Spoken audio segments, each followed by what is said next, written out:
Today, we shall begin a new series based on the Indian paradigm.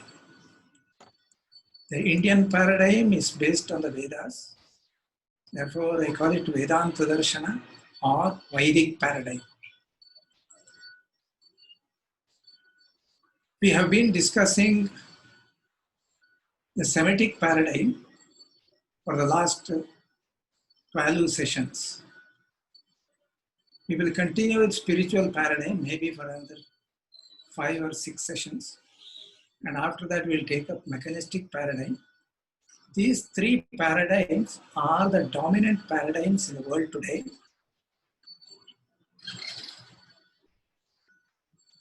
Trying to dominate mankind, and they are certainly active in India, attempting to dominate India.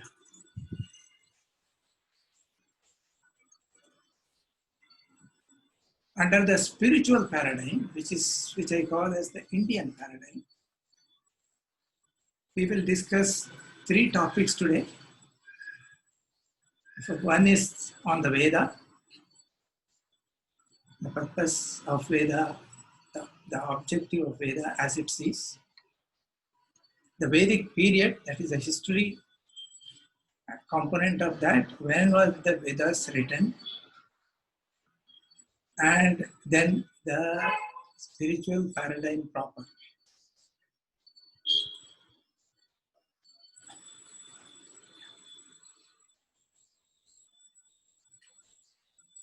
To begin, I would like to submit my salutation to Maharshi Vedavyasa, who is known to be a person of phenomenal intellect, scholarship, wisdom, and also poetic genius. He classified the Vedas. In fact, the time of Vedas, when these documents were written, when these mantras were captured by the rishis, that is not known. We can have an approximate time period, which we call as the Vedic period, but really we do not know. But much of the Veda was already there before Vedavyasa, and Vedavyasa came at the time of Mahabharata, and we fairly well know that the Mahabharata occurred sometime around 3102 BC.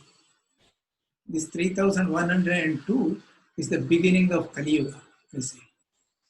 And Mahabharata war is supposed to have taken place about 36 years earlier to that. And Vedavyasa was a character in the Mahabharata, and he wrote Mahabharata. He also compiled the Bhagavad Gita as told by Krishna to Arjuna. Vedavyasa studied the Vedas and classified it into 4 segments, 4 Vedas: Rigveda, Yajurveda, Samaveda, Atharva Veda, etc.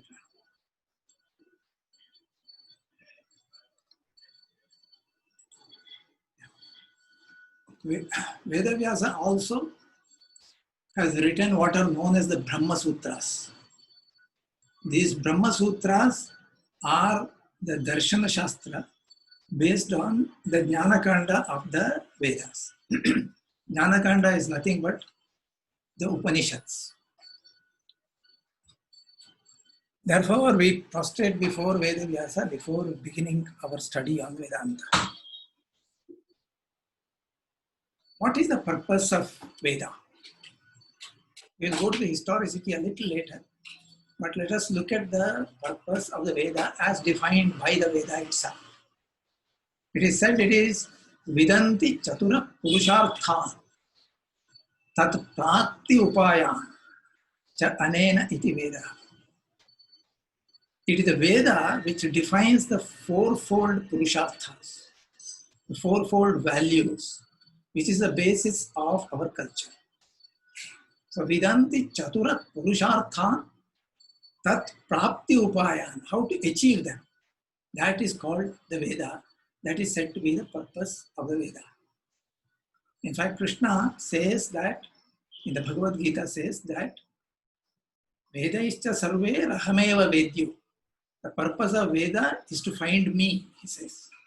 Find the Lord, find the God who is behind this creation. That is the purpose of the Veda. Here it is said, Vidanti Chatura Purushartham. He says that the Vedas will guide you through life to finally find me. The objective is finally to find me, which is known as the Parama Purushartha. One of the four values is the goal of life. So the four values are defined as Dharma, Artha, Kama, and Moksha. Of these, the middle two, Artha and Kama, are Laukika Purushartha. Moksha is the Parama Purushartha.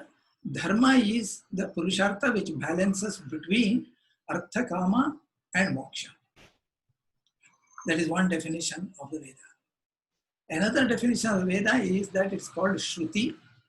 Shruti because it is an oral tradition. One thing is that it's an oral tradition. Another thing is that the Veda mantras are said to have originated from the Lord himself, from Ishvara himself. And our rishis who are in meditation have seen these mantras or heard these mantras. Because it is being heard from the Lord and they documented it. Therefore, they don't claim authorship for the mantras. They say mantras existed as created by the Lord and we have only heard it through our inner ear and we are documenting it for the purpose of humanity. In that sense, Vedas were documented. But otherwise, our tradition claims that the Vedas are God-given and they are eternal. Since they are heard, they are known as Shrutis. We mentioned that Vedas were classified into four groups by a very competent authority, that is Veda Vyasa, around 3102 BC, maybe a little earlier to this, because the Mahabharata war, and during the Mahabharata war itself, Veda Vyasa was quite old. It must have been more than 100 years by then. And therefore, it may be a little earlier to this, but around 3102 BC, this is the beginning of the Kali Yuga. This Kali Yuga Arambha is not an event like Vikrama Samvat or Shalivahana Shaka. It is not some beginning of that kind of a thing. It is supposed to be it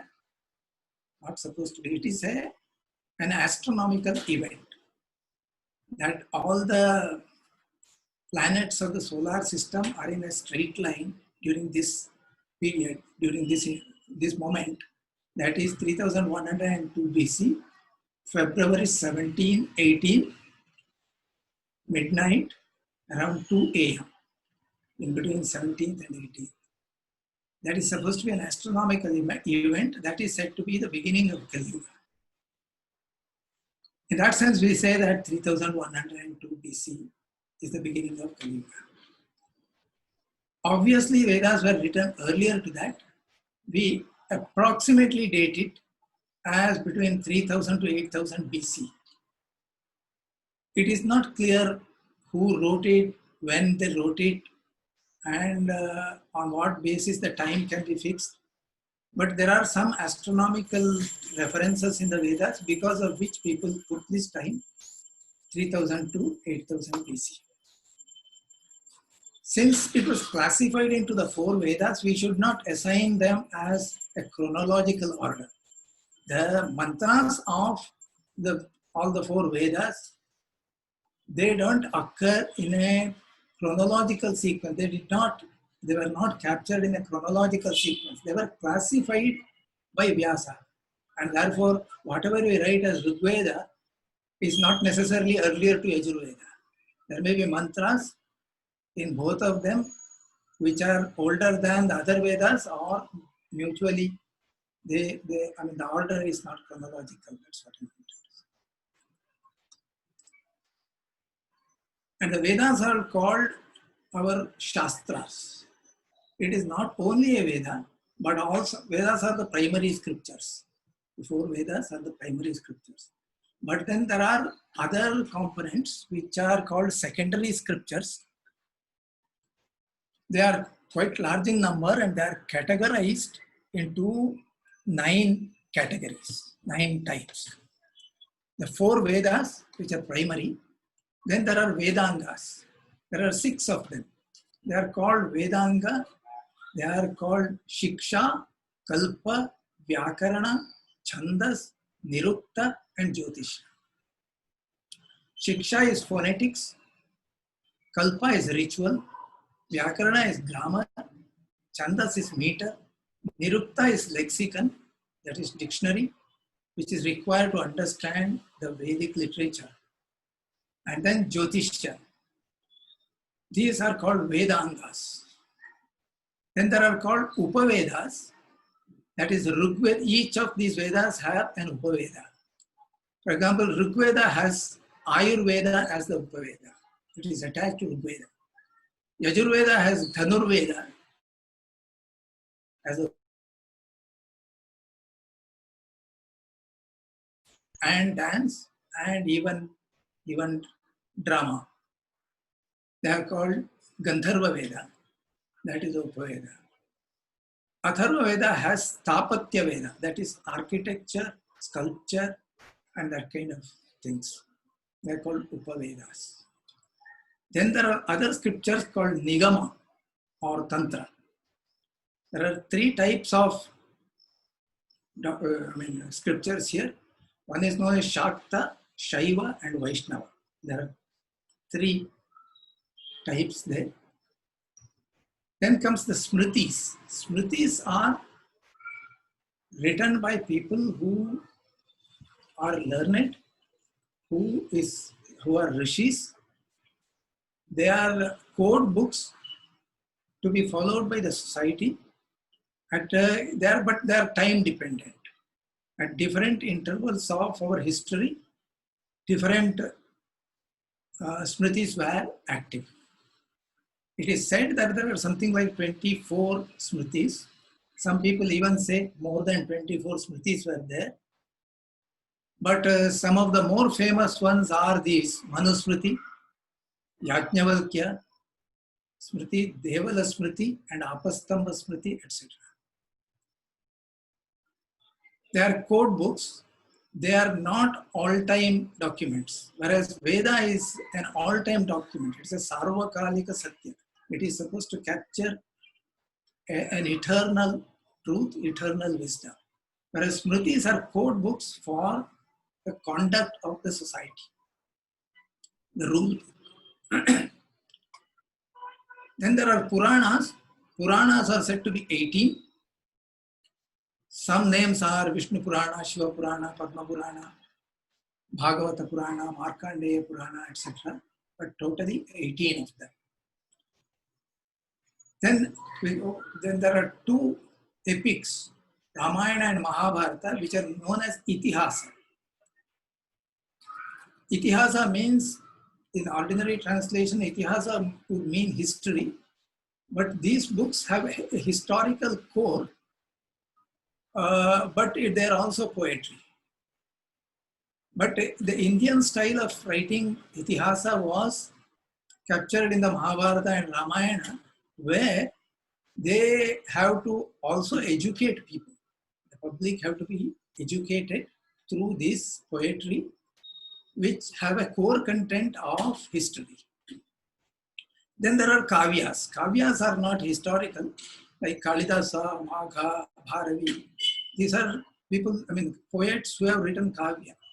But Ramayana and Mahabharata are kept at a level higher than the Kavya. They are called Itihasa. Then there are Prasthana Trayi. Prasthana Trayi means the references. They are said to be three. One is the Veda itself in the form of Upanishad. Upanishad is the Jnana Kanda of the Veda, which talks about the pure philosophy. They are known as Shruti Prasthana. Then the Bhagavad Gita. Bhagavad Gita is nothing but a distilled version of the Upanishads. Upanishads are said to be quite numerous, but all these Upanishads are supposed to be saying the same thesis, and Bhagavad Gita distills that thesis into a form of discussion between Arjuna and Krishna. Bhagavad Gita is said to be a Smriti, not a Shruti. It is not considered Veda, but it is considered to be a Smriti. And it is considered to be a reference, of course. Therefore, it is called a Smriti Prasthana. Then Vyasa had written Brahma Sutra, and the Brahma Sutra is considered to be a darshana. There are 6 darshanas, I list them. But Brahma Sutra refers to the Vedanta philosophy, and that is called the Darshana Prasthana. So these 9 things, we have 4 of them here, and 4 or 5 of them here. This is 4. Okay, I'm missing one of them. Okay, 9 of them, 9 types are called the Shastra. Together is known as the Shastra. Darshanas. Darshana means philosophy in ordinary translation, but it is something slightly different from philosophy because they are supposed to educate people on they have to enlighten people on their final journey, on their life journey. In that sense, darshana, there are supposed to be 6 darshanas which belong to the Vedas.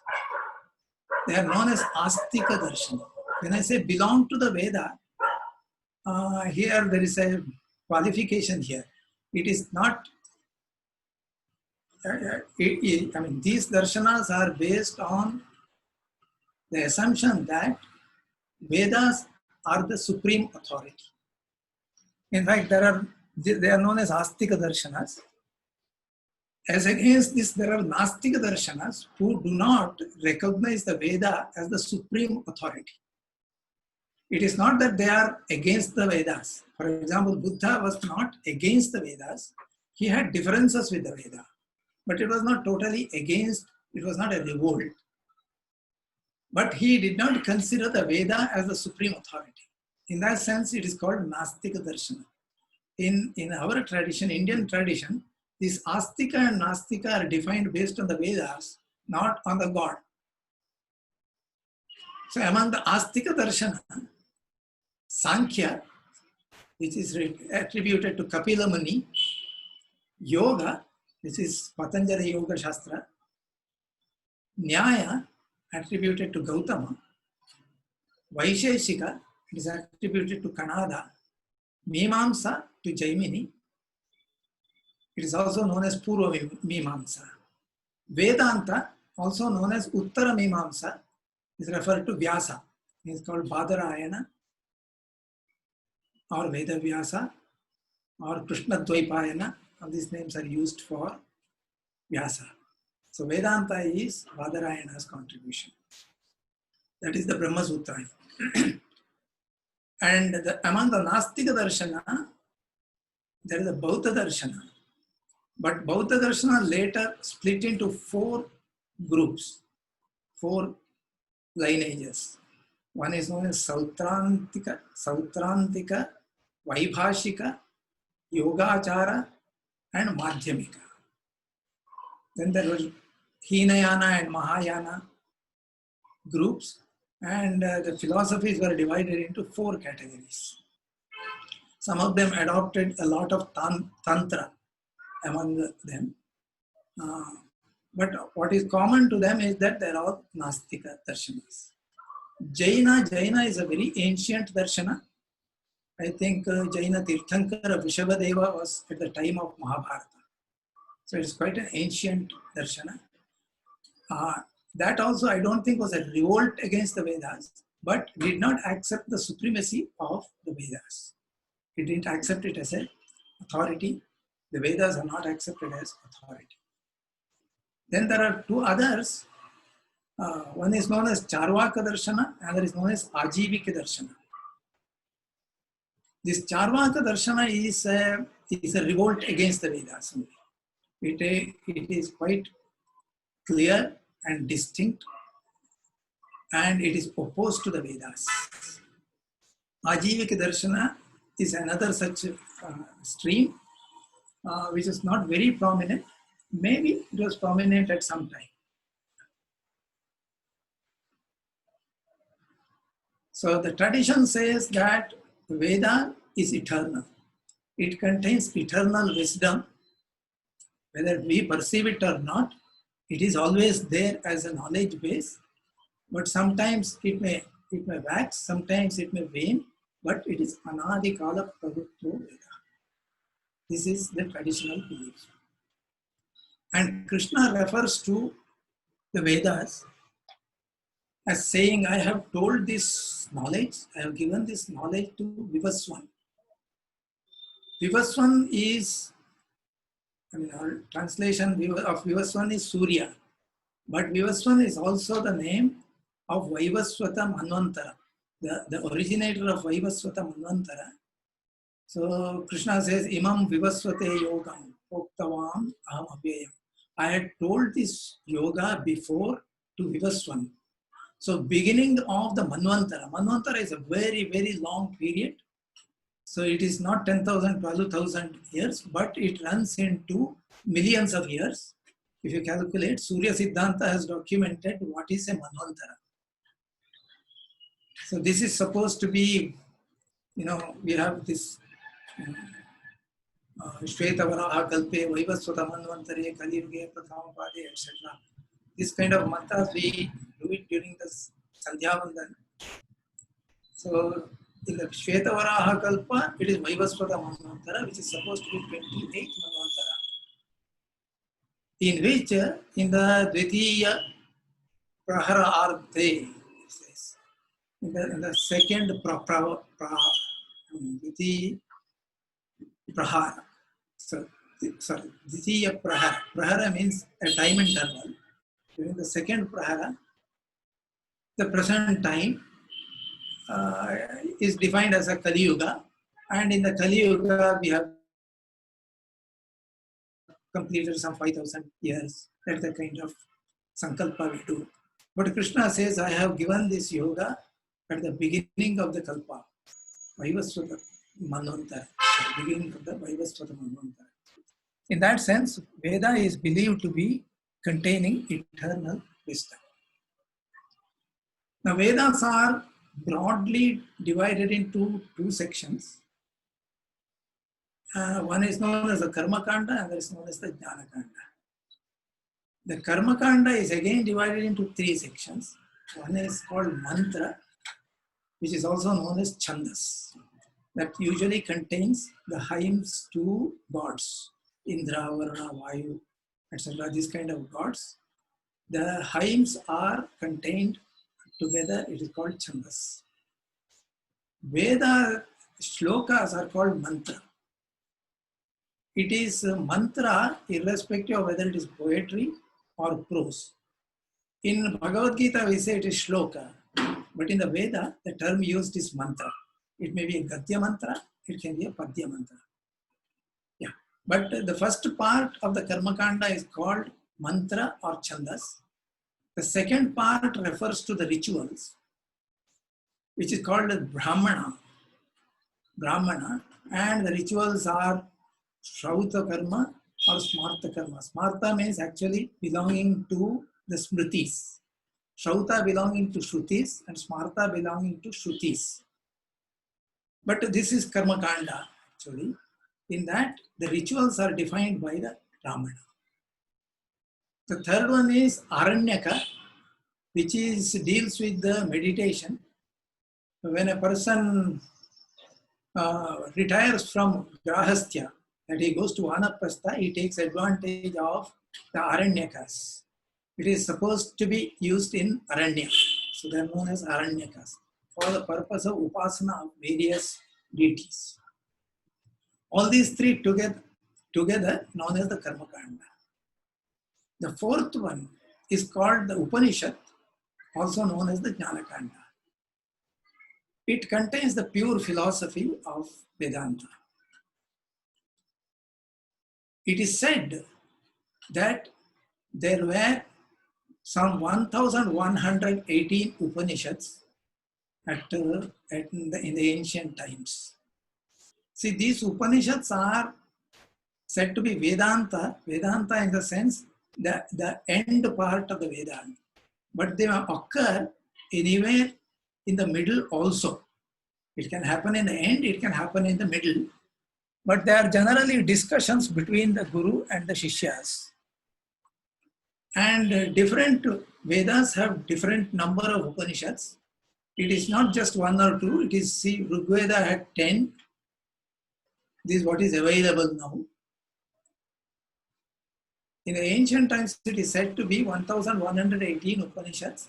But the Veda says Saram Ashtottaram Shatam. If you study 108 of them, you get all that the Upanishads say.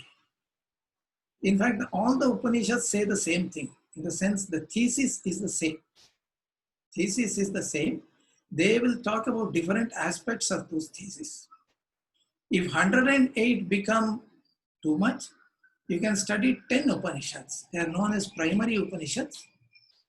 And if you find these 10 also a little too much, you can study only one of them, which is said to be the Mandukya Upanishad. This one comes from with reference to Sri Rama and Hanuman. It is said that Hanuman went to Sri Rama and asked him, to gain self-knowledge, what should I do? Sri Rama tells him, you study Mandukya Upanishad. That alone is sufficient.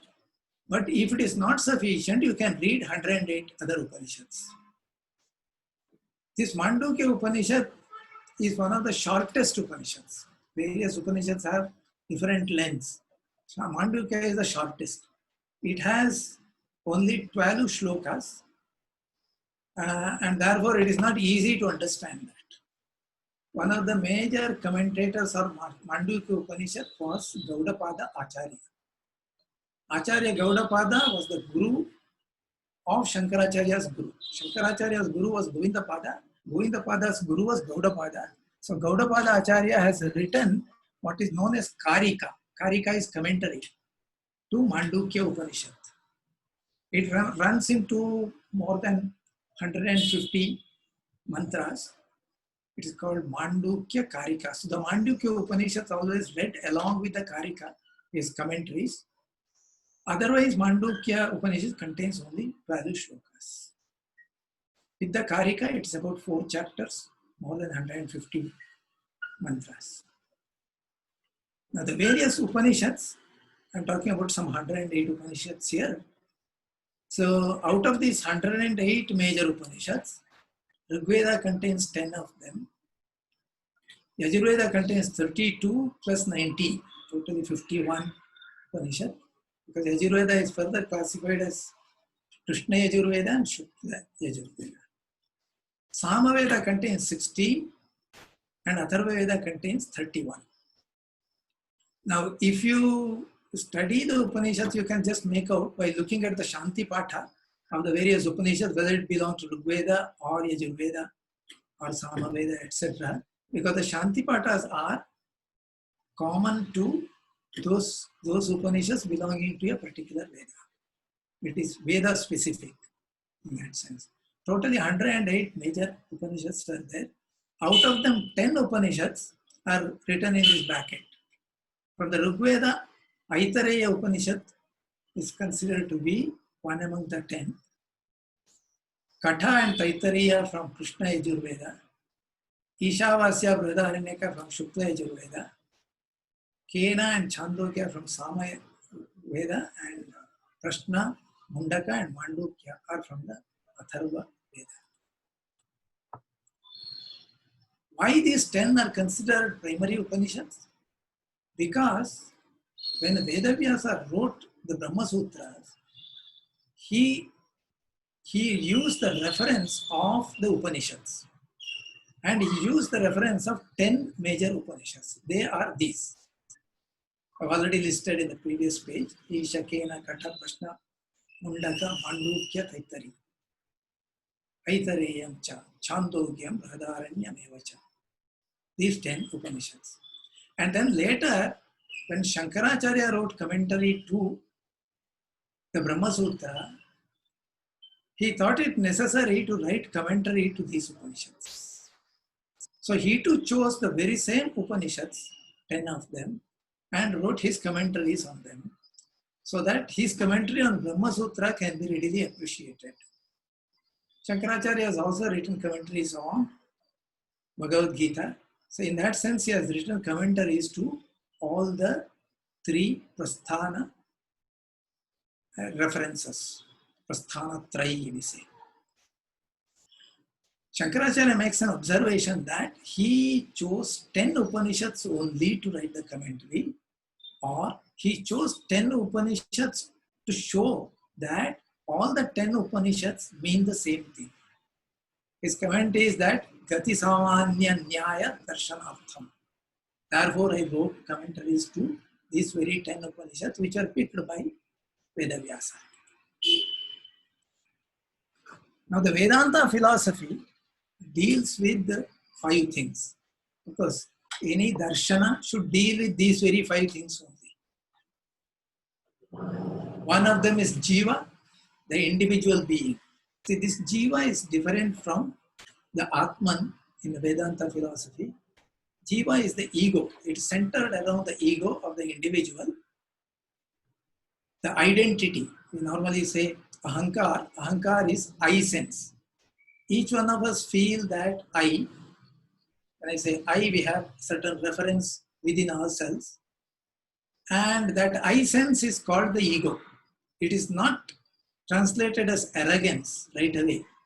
It is a sense of identity.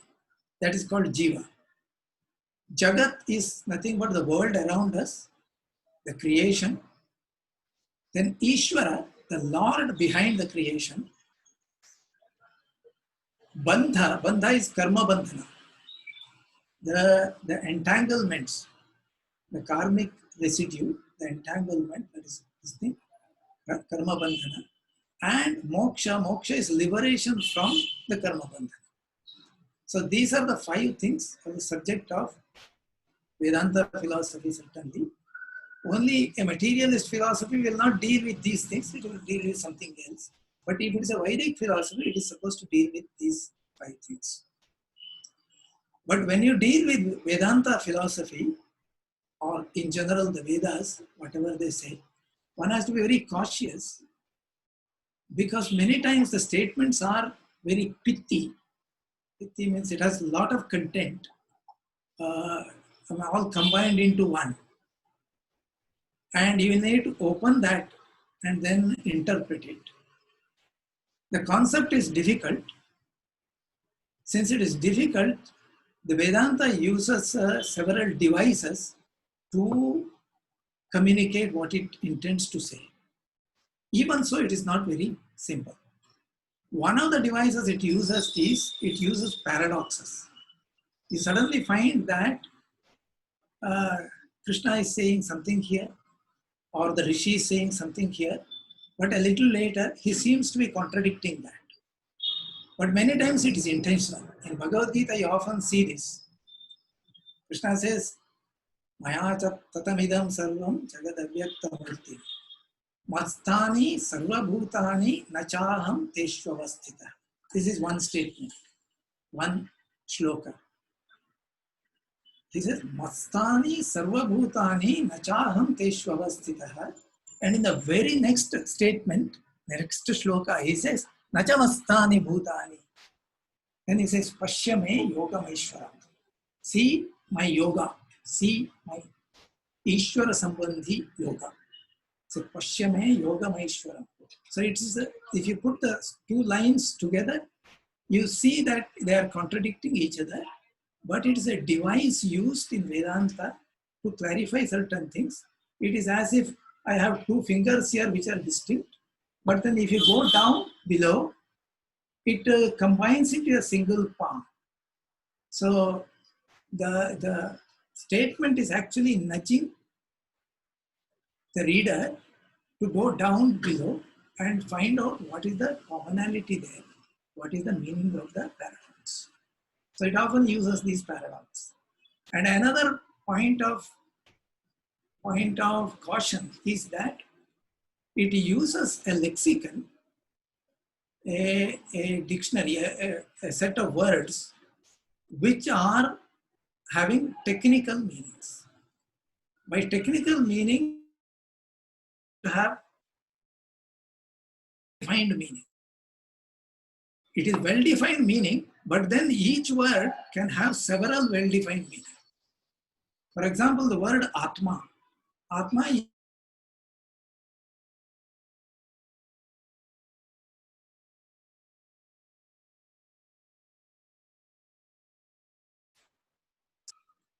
Atma may mean Paramatma. Atma may mean Brahma, Parabrahma. It may mean the body. It may mean the mind. For example, Krishna says, Aham Atma Gurakesha Sarva Bhutasha.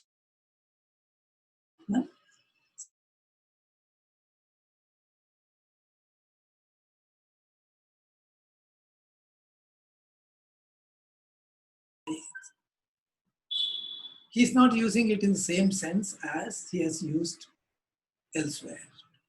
Here, Atma means one's own ego or his mind.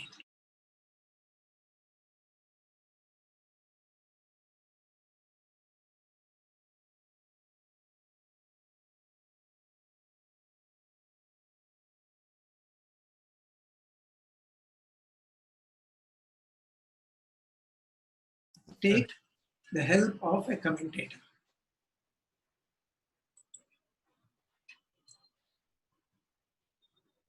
And another thing in the study of Vedanta is that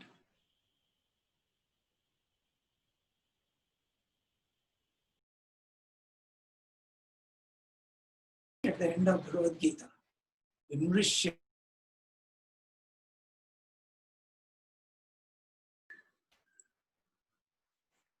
So another point that we need to keep in mind while studying the scriptures is that we have to study the entire scripture and then start interpreting it. If you listen to part of that and pick one sentence here, one sentence there, and start interpreting it, many times we do because people quote it. When they quote it, it makes certain meaning because it's a standalone statement, it makes certain meaning. But it may not be when it is taken together with the rest of the scripture. So the scriptures have to be studied in its entirety. Sri Krishna makes a very valid point in the Bhagavad Gita saying that Vimrishaid Asheshena Yathechasi Tathakur, he says. Take whatever I have said in its entirety and then interpret and then make your decision. This is what he tells Arjuna. So Acharya Shankara makes this statement that when you study a scripture, you should look at the entire scripture in the sense that you should see the introduction and conclusion, then the recurring theme in the text. For example, in the Bhagavad Gita, it was given in the war front and urging Arjuna to fight. But there are statements in that talking about ahimsa also. Ahimsa satyam krodhaha. But when he is talking about ahimsa to Arjuna, he is actually using it in a context quite different. And if you treat these words separately, in isolation, it may mean something else. It should be taken in conjunction with whatever he says in the whole scripture. So introduction, conclusion. Then the recurring theme in the text. Uniqueness of the proposition mooted in the text. Benefit from the study. The message conveyed through the glorification and criticism. See, often you find defining certain things and criticizing something part of the purpose of the scripture, what is trying to highlight. And it should be consistent. whatever conclusions you draw should be consistent with all parts of the scripture. These are the precautions you have to take while studying the scriptures. Yeah. Now we'll look at the paradigm part of it. Paradigm means the philosophy, the worldview which it presents. The fundamental statement of the Vedanta is that this creation is the manifestation of the divine, of the Lord. Creation is divine. Statements of this kind, Sarvam Khalvidam Brahma, Tajjalani Shanta Upasita. Chandogya Upanishad says that, in fact, the translation is that all is Brahman. I think grammatically, the statement Sarvam Khalvidam Brahma implies all is Brahman, not all are Brahman. Maybe grammatically there is an error here, but then I heard a very learned scholar saying that it's intentional to show that Brahma is unique and one, and it is the basis of the world. The world is many, but that many is a manifestation of the one. In that sense, Sarvam Khalvidam Brahma. Upanishad after Upanishad makes these statements. This is another from Mundaka Upanishad, you see. Brahmai Vedam Amritam, Amritam Purasta, Brahma Paschat, Brahma Dakshino, Dakshinata Ast Uttarena. Adhaschordhvam cha prasrutam Brahmai Vedam Vishwamidam Varishtham. What does it mean? Is the imperishable Brahman. Brahmai Vedam Amritam Purasta. It is the imperishable Brahman.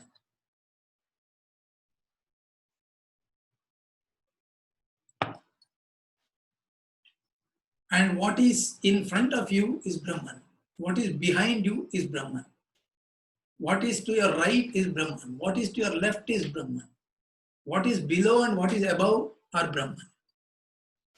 Brahma Vedam Vishwamidam Varishtham. It pervades the whole universe, whole world.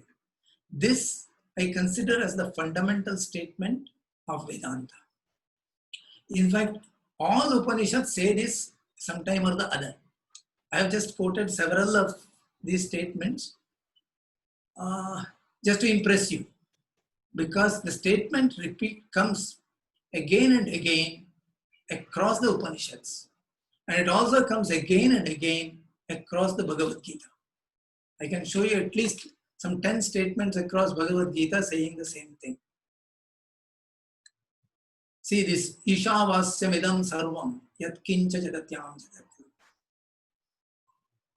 Yat sakshat aparokshat Brahma ya Atma Sarvantaraha. Sarvagam Hetad Brahma. Ayam Atma Brahma. Sa Eva Sarvam. This is Kaivalya Upanishad saying. Sa Eva Sarvam. That is, he alone is everything. Yad Bhutam Yacha Bhavyam Sanatanam. Not only geographically, but time scale wise also. It is he and he alone. So these statements come repeatedly. What does it really mean? It means that the world is Brahman.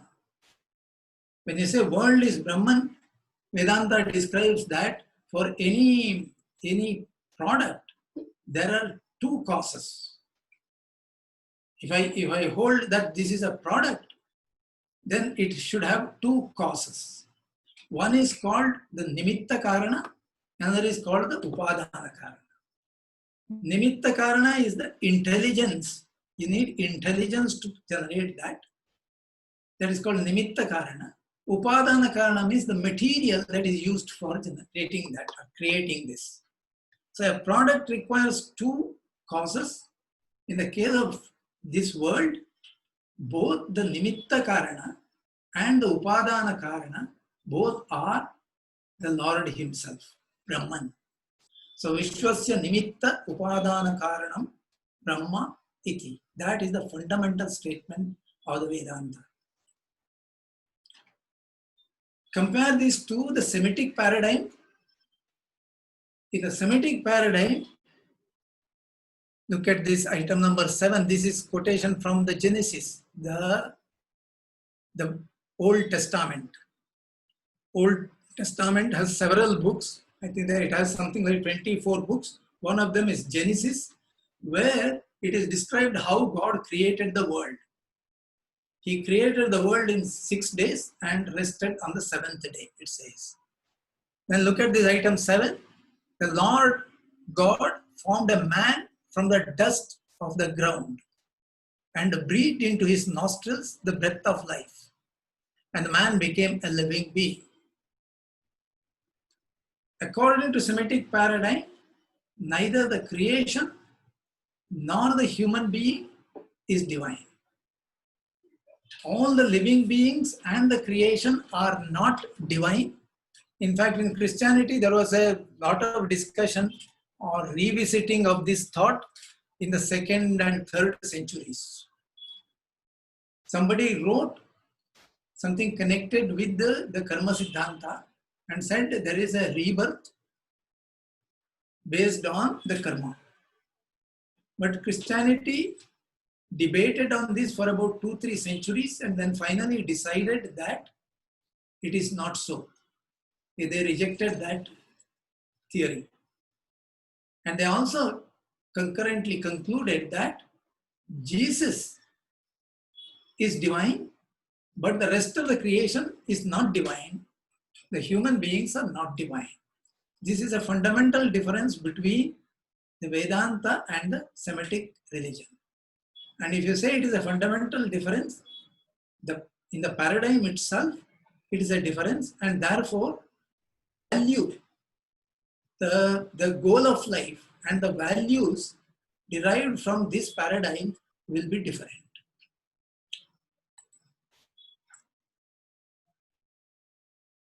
I quoted Charvaka Darshan earlier. Charvaka was a rishi, is considered to be a rishi. In our tradition, he is respected as a rishi, but he had a materialist philosophy which is quite distinct from the Vedanta. His major assertion, his fundamental assertion is captured in this shloka where it says, Yavad jive sukham jive, rinam krutva ghritam pibet. He said that live happily throughout your life. When you say happily, he is not talking about happiness of the Vedanta. Vedanta talks about a happiness, a sukham or a bliss, ananda, which is quite distinct from what Charvaka says. Charvaka's happiness is purely sensual. It is pertaining to the 5 senses which he uses for deriving pleasure. And that he says, Yavad jivet sukham jive, rinam krutva ghritam pibet. Even if you have to borrow it and eat well. Eat ghritam pibet, he says. Use ghritam, that is butter, clarified butter, and then enjoy your life. Bhasmi bhutasya dehasya punaragamanam kutaha. He says, once the person is dead and gone, where is the question of coming back? So there is only one life. Enjoy this life. When you say enjoyment, it is sensual enjoyment. This is Charvaka Darshana. And he was a confirmed rebel against the Vedas. In fact, he makes a statement that Trayo Vedasya Kartaro Bhanda Dhurta Nishachara. Authors of the 3 Vedas are scoundrels, rogues, and Rakshasas.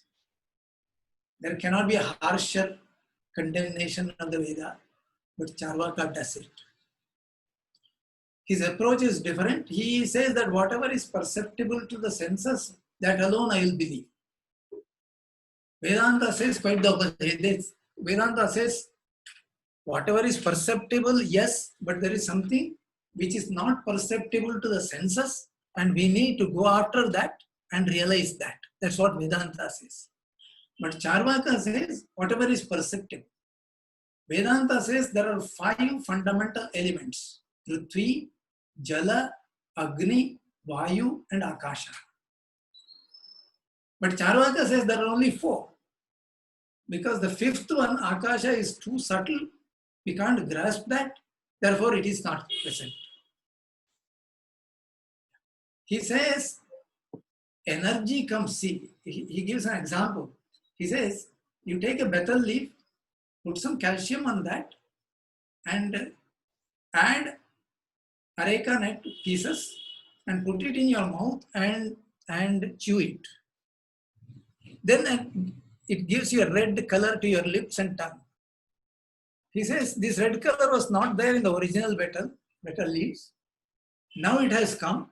It is in the same way, he says, energy will be generated by the interplay of the various fundamental elements, 4 of them. That is Prithvi, Jala, Agni, and Vayu.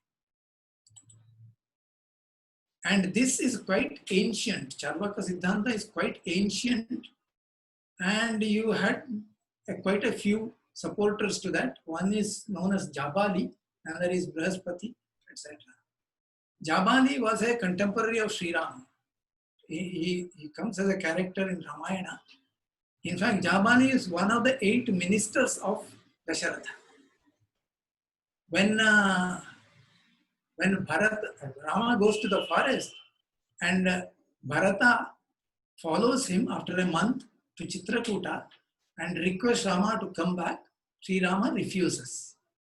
At that time, Jabali intervenes and gives a lecture to Sri Rama.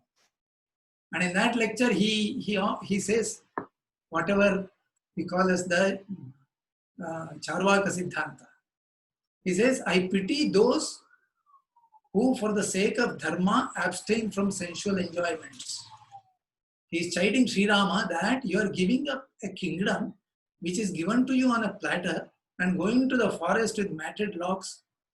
This is foolishness.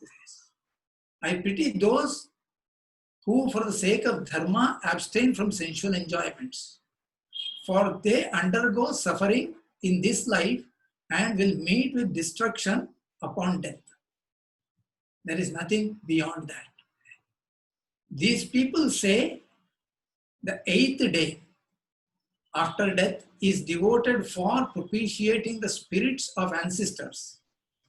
See the waste of food in the name of this ritual, Shraddham. And how can a dead man eat at all? And then he says, if a dead man can eat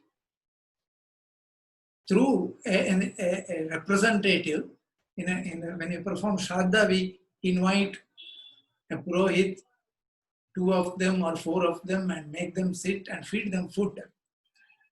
And that would propitiate the Pitras and the Devas. This is what we believe. So he says, if food eaten by one here can propitiate a dead person, can the food offered here through similar ritual reach the one who is traveling somewhere else on his path? Can his stomach be filled by offering food to somebody here? So this is nonsense. Perform sacrifices, distribute gifts, consecrate yourself, practice austerity and renunciation. All such constructs are written in scriptures by smart people only to induce others to part with their wealth. This is concisely the Charvaka Siddhanta, a materialist philosophy. But the point I'm trying to say here is that this materialist philosophy existed and survived alongside Vedanta. And though Vedanta was the major philosophical school, it never oppressed the Charvaka school. Charvaka school was allowed to preach, and he was considered a rishi, which is a term of respect in Indian tradition. In Vedanta, this tolerance comes from the paradigmical aspect of Vedanta, I want you to note this point. In Vedanta, spiritual ignorance is very natural. See, all things in creation are under Maya. They are ignorant of the Lord. The Lord is not visible in the world, in the creation. The Lord is an unchanging reality. Creation is ever changing samsara. It is ever changing. It is never static. But this changing world hides the unchanging reality, and therefore the God is not visible in creation. And most of us, 99.99% of the people, are in creation and therefore are having spiritual ignorance. We are ignorant. Krishna says in the Bhagavad Gita that Naham Prakasha Sarvasya Yogam Maya Samavata. I am not visible anywhere. It is. So much so, the ignorant, Mudhoyam, Nabhijanati, Loko, Mam, Ajam, Avyayam. I am the birthless, the deathless Brahman. I am behind this universe. This people do not understand.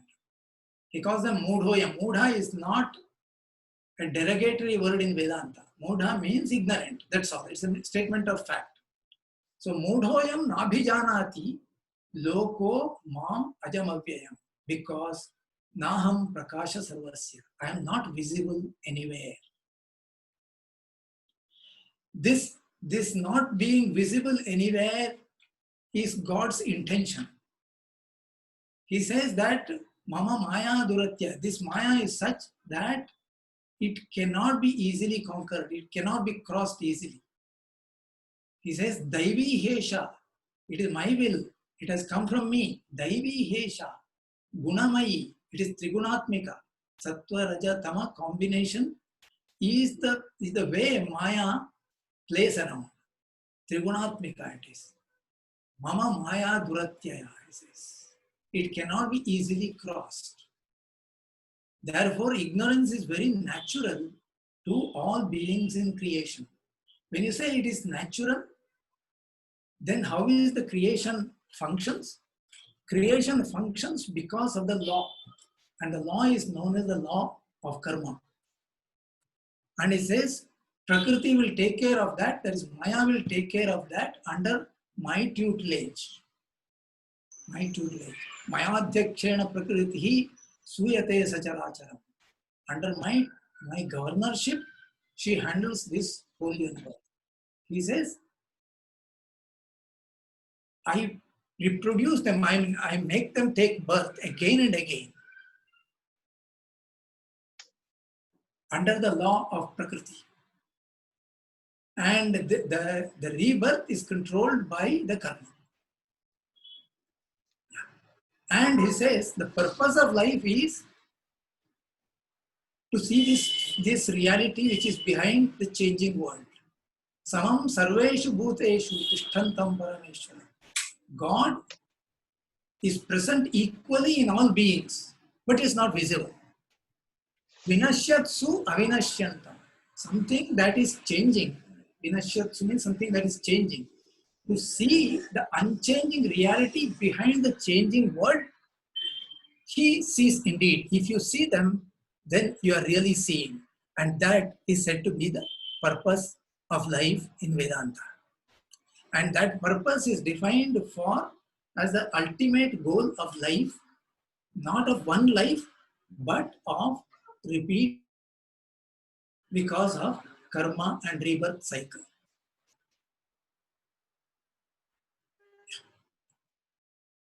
Now, in the Vedanta, it uses what is known as Shabda Pramana. See, normally we have 5 senses. The 5 senses are, it's called Jnanendriya. The senses are the eyes, ears, nose, tongue, and skin. All data, all experience are taken in through these 5 gates. Our experience of the world comes into us only through these five senses. And those five senses are used as the evaluating instruments for gaining data. And using this data, our mind and intellect interprets them, puts them two and two together, and generates fresh knowledge based on the data that has been taken in. But when you deal with the Lord who is behind this creation, one has to go deep into yourself and try to understand it from a subjective perspective. And this subjective perspective is different from the normal science. In the scientific methodology, we have a very strict methodology which is known as it's based on observation of the phenomena and then rational faculty which will interpret that phenomena based on the data that has been taken in. And you create a hypothesis and then set up an experiment to verify your hypothesis, conduct experimentation, get the data out of that, get the readings, and then interpret the result and either refine or alter the hypothesis. You may say that the hypothesis is right, you may say hypothesis is wrong, or it needs a redefining of your thesis. This is called the scientific methodology. But the base of this scientific methodology are the five senses, because you are dependent upon the observation, collection of data using the five senses. Whereas Vedanta talks about a subjective reality. So in order to have a subjective reality, you cannot really make an observation outside. It has to be an internal observation. And the path is defined by the Vedas, which is called the Shabda Pramana. It is in that sense we say that the Vedas have given us a direction, a guidelines to identify the Lord who is sitting inside. So the methodology here is study the Vedas and use your antakarana, your mind, to interpret the data and then make inner observation. And while doing this, you will not be able to see the reality because of your inner impurities. So you have to purify your mind through yoga. So there are several levels here: Chitta Shuddhi, Sattva Shuddhi, Dhi Shakti Vikasa. Because the inner reality is not perceptible to the senses at all. It has to be perceived through the Dhi Shakti. It is a higher level of the intellect. It's called Dhi. Paripashyanti Dhira. The one who can see the Lord, he sees him through the Dhi Shakti. So this Dhi Shakti has to be evolved, and then you get Atmajnana. So in that sense, Vedanta is quite distinct from science. It is true that many scientists were attracted towards Vedanta. Very well-known names like Einstein, Niels Bohr, Heisenberg, Robert Oppenheimer, and then thinkers and writers like Emerson, then Schopenhauer. All these people were attracted to Vedanta and Bhagavad Gita. They were all scientists. They were observing the normal scientific methodology, but they were attracted to the Vedas because Vedas, even while being a subjective reality, it doesn't contradict science. It doesn't contradict ordinary logic, but it goes beyond logic to perceive the inner reality. That is something about the Vedas. Now we will look at the historical perspective. The Vedic period We mentioned that Vedavyasa compiled the Vedas in 3000, around 3102 BC. That is the time of Mahabharata. Now, if you look at Ramayana, you see a host of names such as this. See Vishwamitra, who is a Vedic Rishi. The second mandala of Rigveda is identified with Vishwamitra. And Vamadeva was a minister of Dasharatha. He is identified with the fourth mandala of Rigveda. Bharadwaja is a Rishi. Sri Rama meets him in the forest. He is identified with the sixth mandala. Vasishta, the Rajaguru of Dasharatha, seventh mandala. Gautama in the Bhadra Sukta of Samaveda. Shatananda is Gautama's son. He was Janaka's Purohita, and Janaka himself was present in the Brihadaranyaka Upanishad.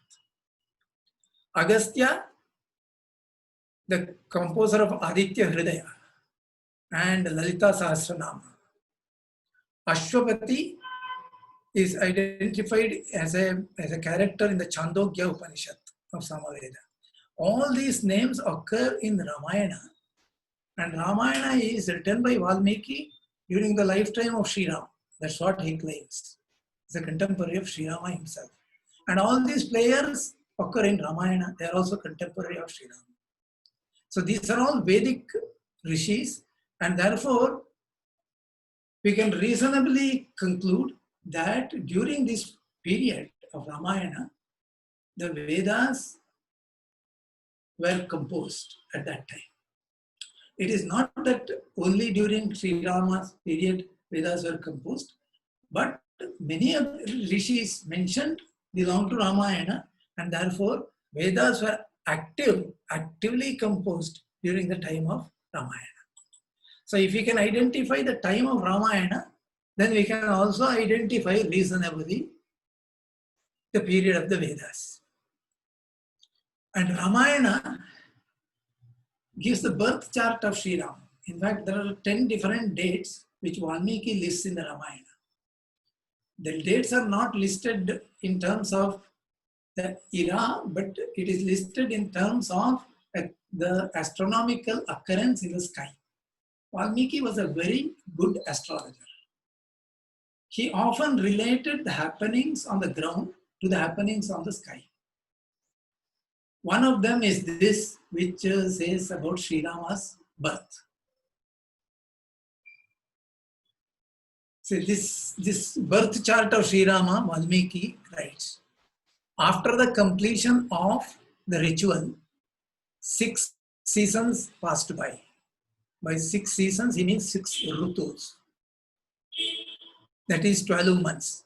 On the 12th month, on the 9th day of Chaitra Masa, Navami Tithi, Punarvasu Nakshatra, for which Aditi is the presiding deity, and when 5 of the 9 planets, Surya, Kuja, Guru, Shukra, Shani, are in ascension, that is exalted state. We call it Ucha Sthiti.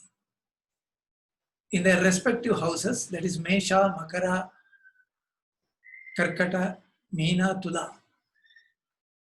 When Jupiter is in conjunction with the moon, which is ascendant in Cancer, and when the day is advancing, Queen Kausalya gave birth to a son named Rama. Now, if you are able to use this data to identify the time using the constellation in the sky, using the constellation in the sky, you can reasonably conclude the time of Rama's birth. There is one Dr. Hari who has written a book called Historical Ramayana, in which he says that he has computed the time instant of Rama's birth, considering that Ayodhya is in this kind of the location. He says it was on January 10th, 5114 BC at 12:30 p.m., which tallies with all the statements of this verse. And it doesn't stop there. It is not one item. He talks about Bharata. He says at a dawn the next day, early morning next day, Pushyami Nakshatra. The earlier one was Punarvasu, now it is Pushyami Nakshatra. Dashami Tithi. It was a Navami Tithi, now it is Dashami. Meena Rashi, Bharata, the 1/4 of Vishnu, he says, was born to Kaikeyi. Later, the sons of Sumitra, namely Lakshmana and Shatrughna, representing 1/2 of Vishnu, were born under Ashlesha Nakshatra. This 1/2 part is that Valmiki assumption is that it is 4 Vishnu has manifested as 4 sons of Dasharatha, not Rama alone, but Rama, Lakshmana, Bharata, Shatrughna. It is in that sense, it is said 1/4 of Vishnu or 2, 1/2 of Vishnu, etc. So, Ashlesha Nakshatra. But our interest is on the time. So, this happens to be January 11th, the same year at 4:30 a.m. That is about 14 hours after Sri Rama's birth. Dr. Hari goes further and he identifies several constellations, and the dates are these. Rama's birth is 5140. Bharata is the same year. Then Rama goes to forest, because this is also accessible because Dasharatha identifies a time for the coronation. He says, tomorrow will be the coronation because my Jyotishis are saying this is the auspicious time, let us have it tomorrow. Bharata was not in place, but Dasharatha was interested in having it immediately. And that time is mentioned. So Dr. Hari calculates it as 5089. That is exactly 25 years later. Almost exactly 25 years later, the coronation was decided and Rama abdicates and goes to the forest. Then in the forest, in the Janasthana, there is a battle between Sri Rama and Khara, Dushana and Trishira. Khara and Dushana were the cousins of Shurpanakha. So there was a battle, and Valmiki describes Khara riding a chariot and he compares him to the Mars in the sky. So the date was calculated, it is 5077 BC. Subsequently, Sita Pahara, and then Sri Rama goes to Kishkindha, and then Vali's death is recorded 5076. Subsequently, Sugriva and Hanuman join Sri Rama, and Hanuman is sent to Lanka. And that is supposed to be September 12th, 5076. And he returns 2 days later. Valmiki describes the vision of Hanuman while he is flying from Lanka back to Kishkindha. So then Vanara army starts from Kishkindha. That Muhurtam is identified. Tomorrow is an auspicious day, let us start from here. And then the Vanara army reaches Lanka. That also is documented, is October 12th, 5076. And it is said that the Setu was built in 5 days clean. Meghanada dies in the war and killing of Ravana. All these dates are recorded and they match with the date of birth, date of abdication, and date of returning to Ayodhya. Sri Rama returned to Ayodhya at the age of 39. That's what the inference is. And the dates are 5114 onwards. But our Western historians in the 19th century, they have classified the time of Vedas as something between 1500 BC to about 1000 BC. some 300-400 years, 500 years they have allotted. This allocation was made by Max Muller. 1500 BC to 1000 BC. That is the period. And then he says Ramayana was in 800 BC and Mahabharata in 600 BC and Chandas period. All this kind of thing. He makes a very neat allocation. But the allocation is based on their certain fixations. And the fixation is that the whole world was created in 4004 BC. This is what Max Muller believed. In fact, not only Max Muller, most of the historians of the 19th century Europe believe that the world was created in 4004 BC because that was what was supposed to be the opinion, supposed to have been documented in the Bible. The Bible did not really document this instant as the moment of creation, but it was surmised by the writings in the Bible. The surmise is like this. If you look at the Genesis, that is the Old Bible, Old Testament, chapter 5, and these are the shlokas of Genesis, and if you look at them, it says very explicitly that these prophets, these are all prophets. This is a lineage of prophets. In fact, Adam is said to be the first prophet in the Genesis. Adam is supposed to have lived 930 years. This is stated in the Bible. I'm quoting it verbatim, actual. You can check it from the book of Genesis. And Seth, that is Adam's son, lived for 912 years. Enosh, 95 years. Kenan, 910 years. The next one is 895 years. Next one is 962 years. And Enoch, 365 years, etc., etc. And they begot the next prophet. Adam got Seth, as Seth was his son.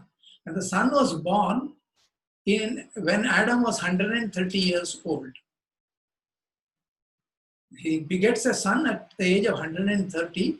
His name is Seth, and who lived for 912 years. At the age of 105 years, he begot his son, Enosh, who became the next prophet. Like this, if you compile the time interval, it adds up to quite a good number of years.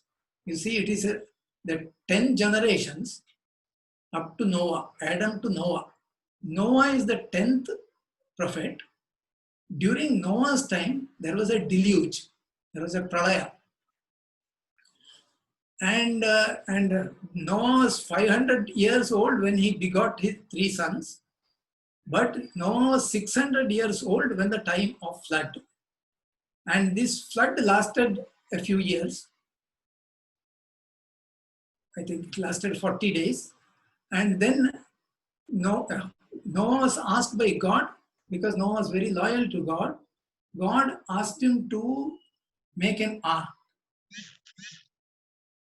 in which all kinds of species were taken together, and he sails. The flood, he sails upon the flood, and after 40 days, the flood recedes, and Noah anchors his boat and comes back to the earth.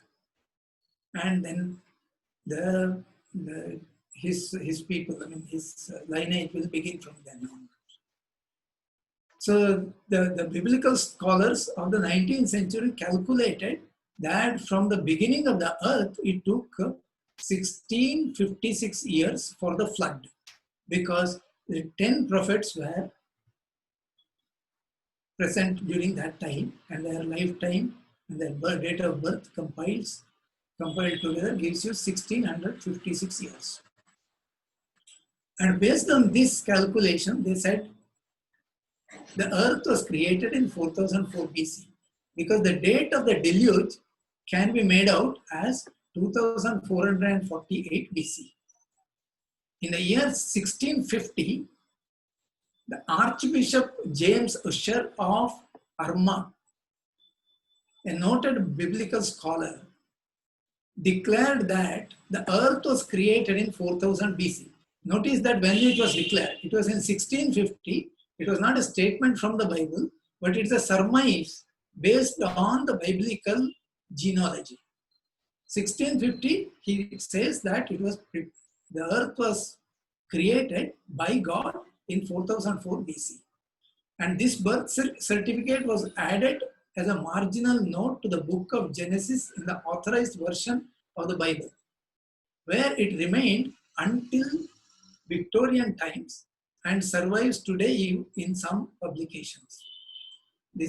I picked this from an article by an author by name Hemmadi in 1996. His contemporary, the Archbishop James, his contemporary, the Archbishop Dr. John Lightfoot, Master of St. Catherine's College and Vice Chancellor of Cambridge University, added an amazing precision to compute that the earth was created on October 23rd, 4004 BC at 9 o'clock in the morning.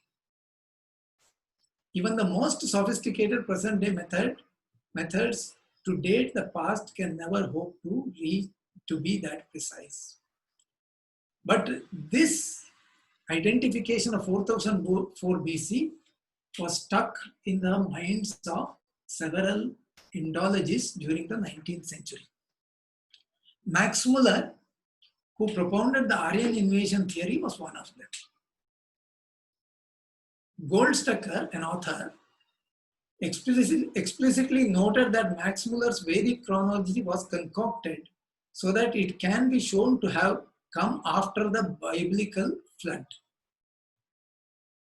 Because Vedic chronology depends upon the Aryan invasion, according to Max Muller. And the Aryan invasion must have happened after the flood. And flood happened in 2448 BC. That is reasonably certain. So he gave 1,000 years for the flood to settle and Aryan to settle, and then subsequently the Aryans rode their horses and came to Punjab.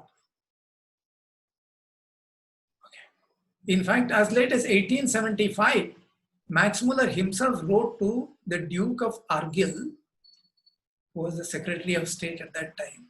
He says, "I look upon the account of creation given in the Genesis as simply historical." He believed firmly that the biblical interpretation of the world, that the world was created on October 23rd, 4004 BC. Based on this fixation, he depicted that the Aryan invasion occurred upon India around 1500 BC. Therefore, the entire Indian history is compressed to fit the time frame of 1500 BC to the time of Alexander. Alexander invaded India in 326 BC.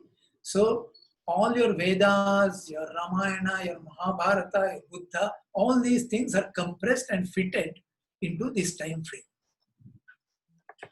This picture would make it fairly clear.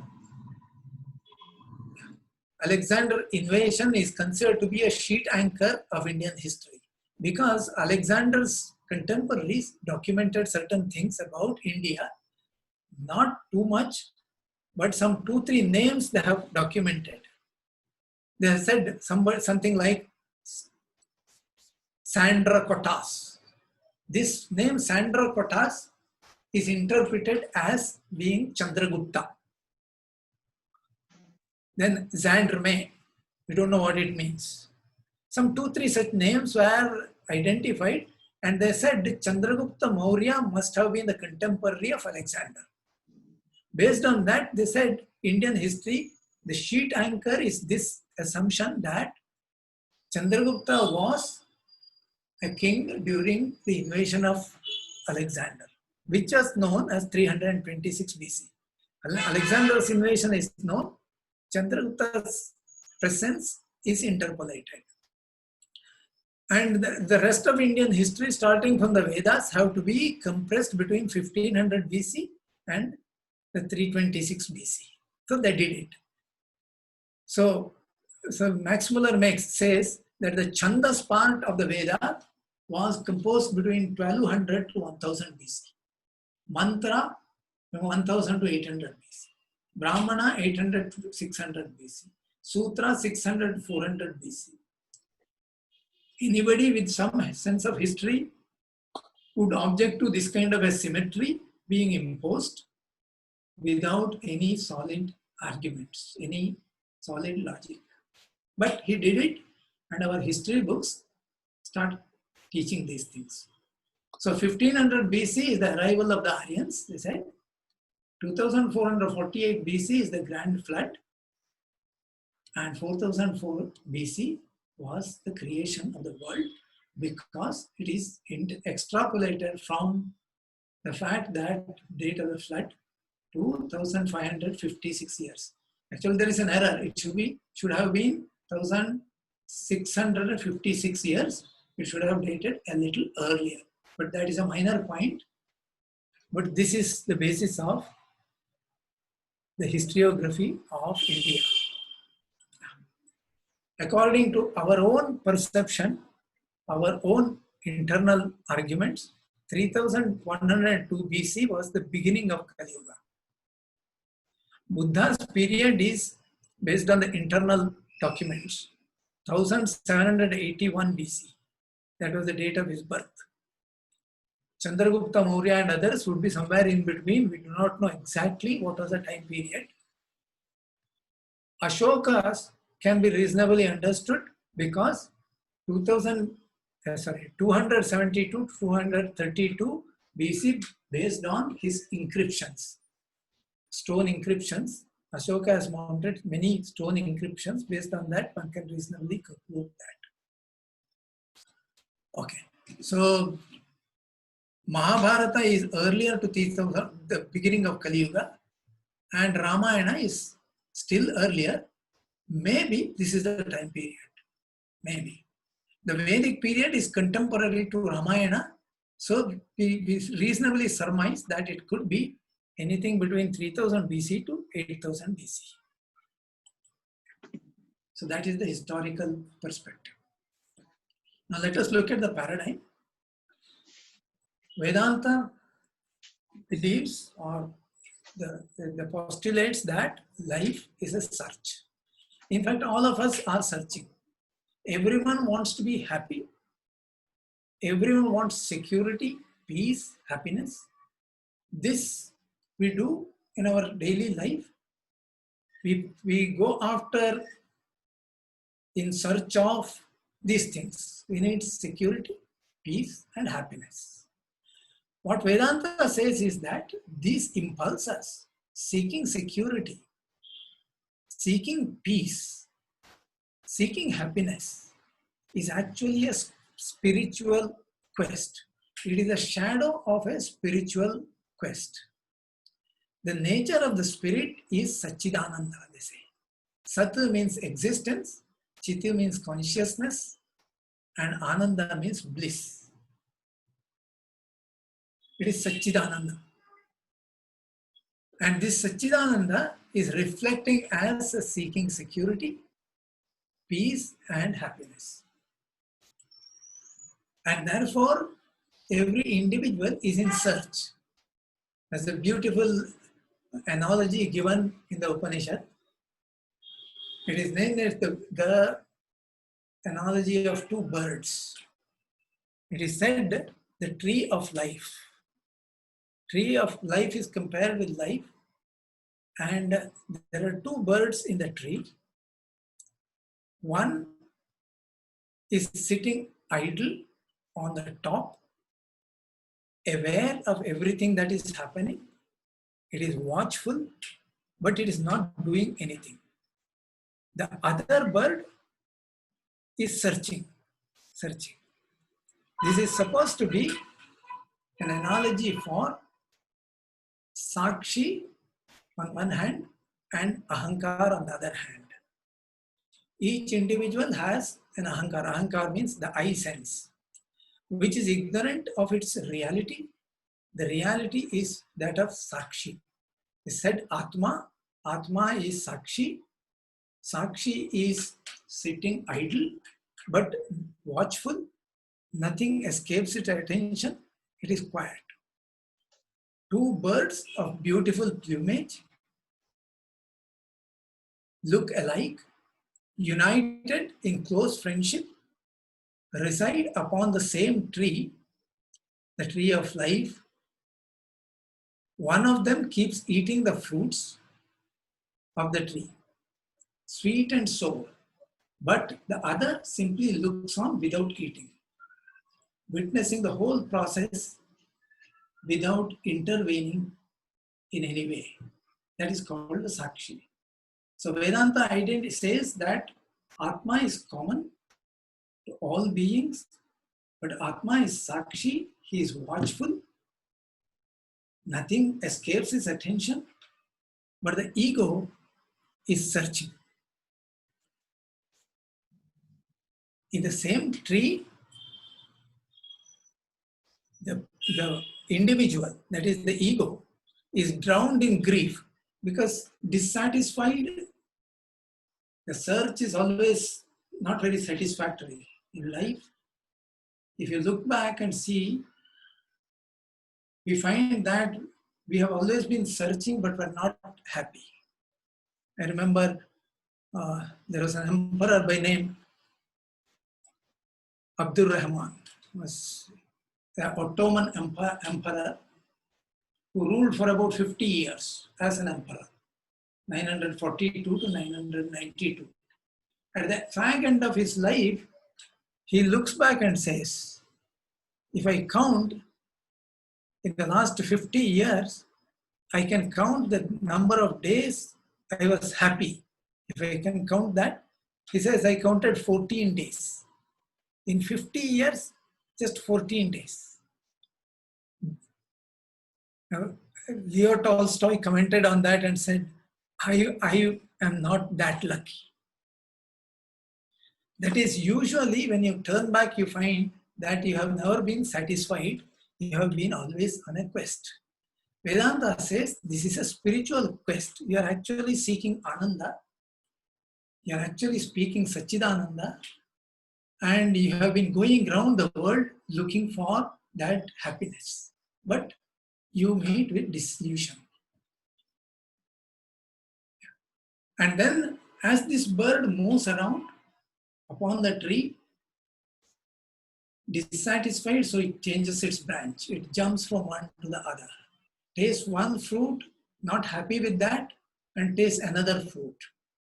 This is an analogy for our own search where we seek different kinds of options. And as you keep doing these options, following these options, eventually you spiral. You can spiral upwards or you can spiral downwards.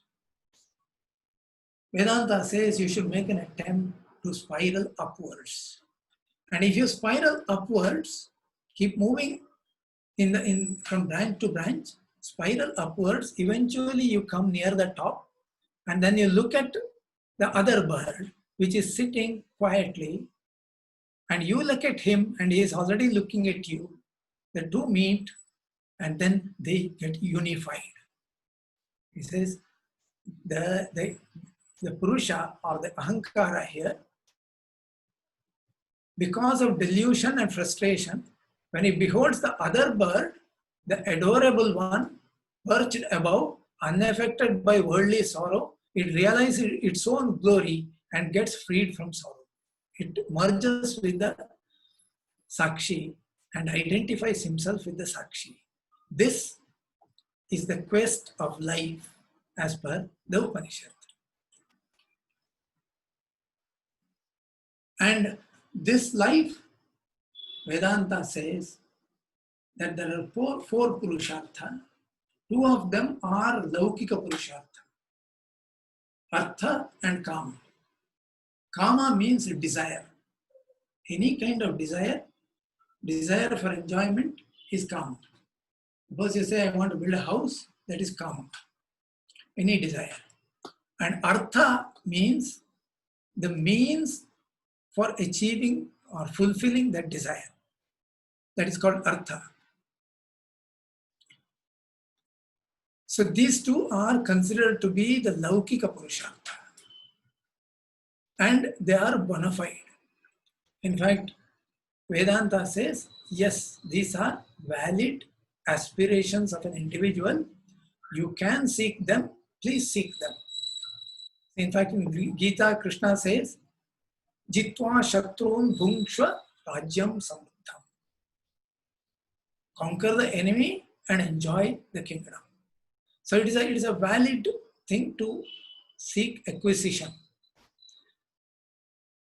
And then he says, desire is not deprecated. Desire is valid, because desire I only have placed in you, that is the Lord has placed in the being, so that you progress. Unless you have desire, you will not move from one branch to another branch, seek higher level of enjoyment, higher level of pleasure. So that desire is bona fide. He says, Dharma aviruddho bhuteshu kamosmi bharatarshava. It should be only controlled or guided by dharma.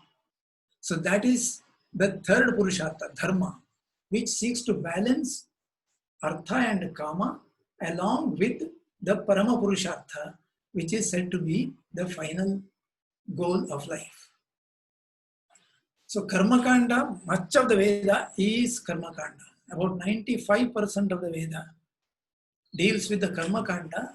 It deals with artha and kama. What does Karmakanda seek? It seeks, for an individual, it seeks healthy instrument of enjoyment, wholesome sense objects, and a conducive environment for enjoyment.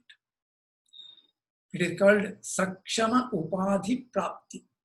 Healthy instruments, Vishaya Prapti, that is sense objects, and a conducive environment, Loka Prapti. It is these three that the Karmakanda seeks to obtain, and seeking these three is bona fide according to the Veda. 95% of the Veda, or maybe a little more than that, is about obtaining these benefits, these joys. In fact, the Vedic prayer says, Shraddham, Medham, Yasham, Prajnam, Vidyam, Buddhim, Shriyam, Balam. All these are worldly things and they are bona fide. Ashwadayai, Godayai, Dhanadayai, Mahadane. All these are Vedic prayers where you are seeking wealth for your own enjoyment. But eventually, a person will get disillusioned with this, says the Upanishad. It says, having experienced this trying world, Parikshya Lokan, it says, the one which is trying, Parikshya Lokan, Karma Chitan, Brahmano, Nirvedamaya, slowly he develops detachment to these sense objects. And a wise person realizes the futility of karma and upasana meant to achieve the defect-free goal. Okay, karma and upasana, and wants to seek to achieve the defect-free goal of moksha. Gradually developing vairagya, that is nirveda, for the worldly things, he approaches a guru with an offering in his hand, indicating surrender. Because the guru has to be a very learned scholar to whom he chooses. You have to choose a guru. Shrotriyam Brahmanishtam, it says. Shrotriyam means learned in the Vedas. Brahmanishtam means one who has realized the Brahman. Except for this moksha, there is no other way for the ultimate security, peace, and ananda.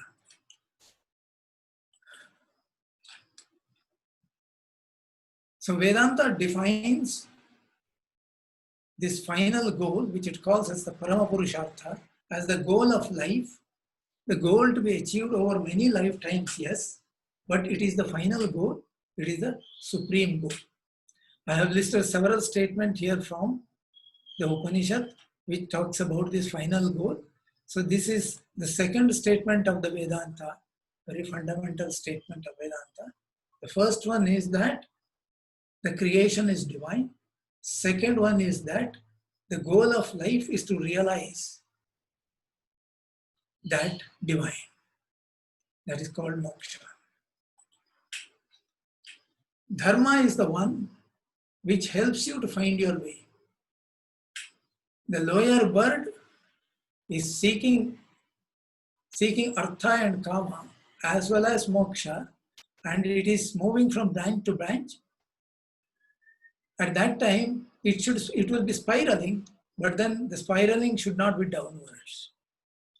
And it is dharma that guides you in that path. Very often in life it comes that you have to make choices. In fact, if you see any event, any significant event, it's an event seeking you to make a decision. And when you make a decision, you should make the right decision. And that is where dharma comes in to help you. That's called righteousness. So the dharma is defined as, in the Veda, it is defined as yato bhyudaya nishreyasa siddhisa dharma. That principle which accomplishes abhyudaya. Abhyudaya means material prosperity or artha and kama. Together with nishreyas, that is the spiritual progress, is called dharma.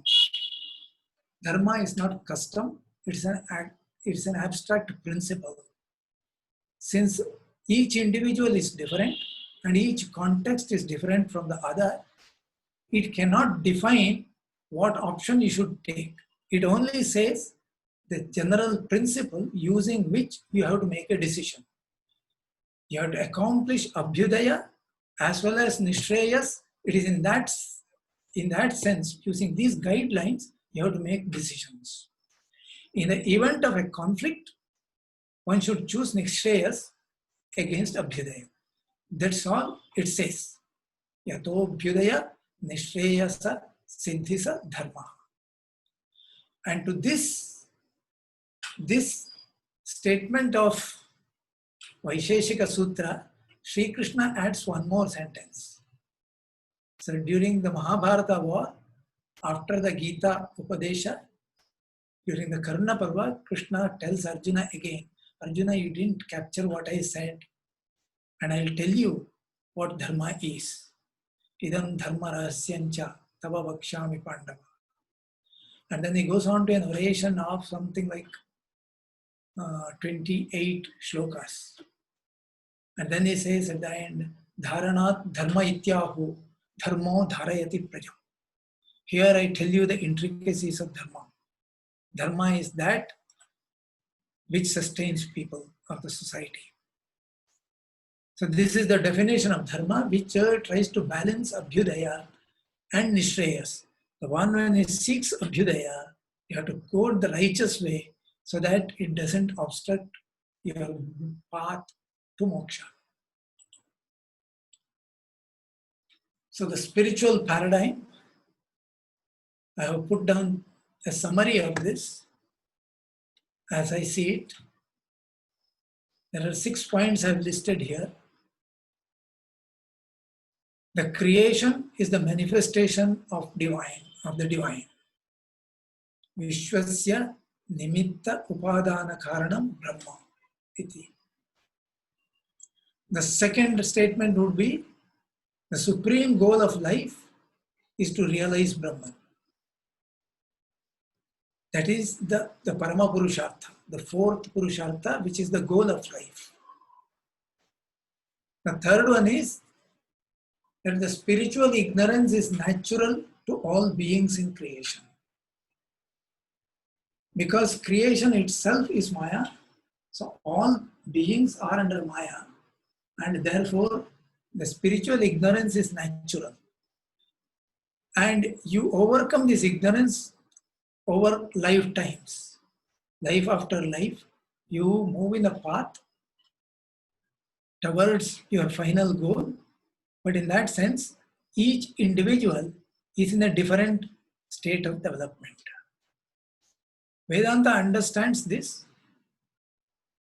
and accommodates this, and therefore it says that, okay, in whatever state you are, you may require a different kind of activity, different kind of karma, different kind of belief to progress further.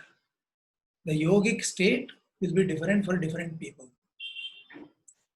And therefore it accommodates different ways of worshipping, different ways, different techniques of yoga. And that has been the basis of tolerance of Indian society. Paradigmically, it comes from the Vedantic acceptance that different individuals require different treatment for their own progress. Faith, Shraddha, is indispensable tool for the acquisition of wisdom. Krishna says, Shraddhavan labhate jnanam. Tatpara sanyatendriya. To gain jnanam, you need Shraddha. Shraddha is faith. But this faith is different from the Semitic faith. The Semitic faith is external. External in the sense, it imposes it on the rest of the world. I believe this, you must also believe in this. You believe, otherwise I'll coerce you. I'll oppress you. I'll kill you. That kind of statements. Whereas the Shraddha of Vedanta is internal, it is subjective. Shraddha cannot be mandated. You cannot say that you have faith. Faith grows like a plant. A seedling becomes a plant becomes a tree. So over a period of time. So when it is young, it requires protection. If it is protected, it will grow. And on learning through jnanam, Shraddha grows. Shraddhavan labhate jnanam. This is the fourth point of Vedic paradigm. Dharma is the beacon that enlightens the righteous path. Dharme sarvam pratishthitam. Vedas are very emphatic that dharma is supreme. Supreme, it governs life, but it doesn't mandate. It is not mandatory. It throws light like a beacon which enlightens your path. You may choose to follow it, then you will do well. If you choose to ignore it and go through the wilderness, it is up to you. Dharma is not mandatory in the Vedantic paradigm. But karma is a law. It is a cosmic law which governs life. It is a law of Prakriti which you have no escape from. It will happen and it will follow you. If you follow dharma, the intensity of karma will be low. But if you follow the wilderness, the intensity could be harsh. We will have sessions on each one of these in subsequent sessions.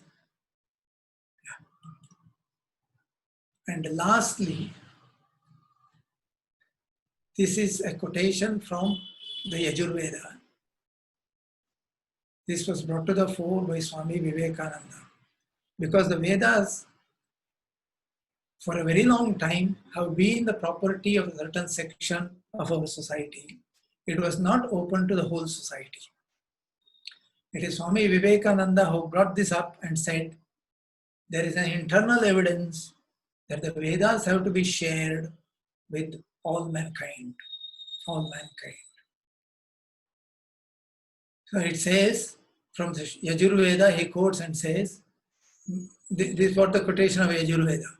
I speak the sacred word to the masses of the people, to the Brahmana, Kshatriya, to the Shudra and the Arya, and to our own men and the strangers. See, it doesn't exclude anybody. It says the Vedas are meant for all. Saying this, Swami Vivekananda says, can you show any authority from this Veda of ours that everyone has no right to it? This Veda is our only authority and everyone has the right to it. My perception is that the Vedic paradigm is a very noble paradigm. It is a truthful paradigm. And by following the Vedic paradigm, the society will rise. The individual will rise. And if you ignore the paradigm, that will cause a downfall of the society. If I am looking at the last 1,000 years or more of Indian society, we have undergone a lot of pain and suffering and even slavery. And I believe that it is because we ignored the paradigm, ignored the philosophy. And by following the philosophy, India will rise. Yes, here I stop. If there are any comments I would like to hear.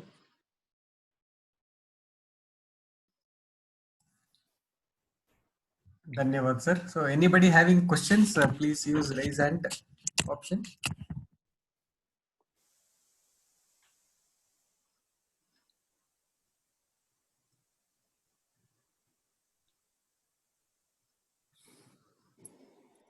Kulkarni, sir, please go ahead with your question. No, there is no question as such. I just wanted to know the schedule for further sessions. If we have already talked about the schedule. We do it every Saturday, the same time. Okay. Right. We'll add you to the distribution list, sir. So you will get the message. Yeah. Thank you. Yeah.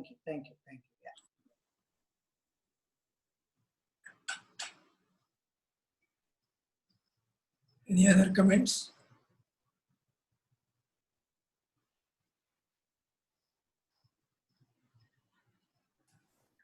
Okay, since there are no questions, then we will end the session, today's session with a Shanti mantra, sir.